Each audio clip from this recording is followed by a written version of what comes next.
Букет цвеќе е едноминутно молчење во знак на почит кон сите кои го положиле животот за татковината и порака да се чуваат слободарските вредности. Вака во Гостивар беше одбележан Денот на независноста на Македонија. Поради ковид пандемијата, традиционално прославување со свечен собир годинава не се организираше. Сепак, Гостиварскиот сојуз на борци реши да го чествува празникот согласно препораките за заштита, со неколку члена делегација, без гости и други учесници. Патот до слободата не бил лесен, затоа сите имаме должност да ја чуваме и градиме нашата земја, нагласи во обраќањето председателот на боречката организација Радислав Гиноски.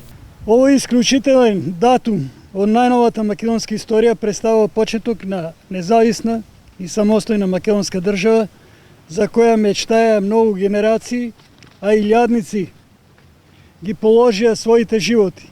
Настан кој ни овозможи самостојно да решаваме за нашата сегашност и иднина.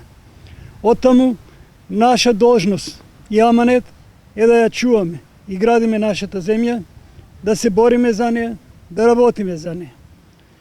Ги повикувам сите на кои човековото достоинство им е најсветата вредност да продолжат, да ги чуваат, негуваат и развиваат слободарските традиции во современото живење. Нека ни е честит 8 септември, денот на независноста, и нека ни е вечна татковината. Да живее Република Македонија! 8 септември како државен празник е неработен ден за сите граѓани, но во Гостивар не можеше да се забележи некоја празнична атмосфера.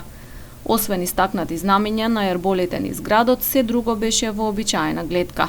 Скоро сите продавници беа отворени и работеа, а раздвижено беше и на градскиот пазар, со оглед дека вторникот е пазарен ден во Гостивар.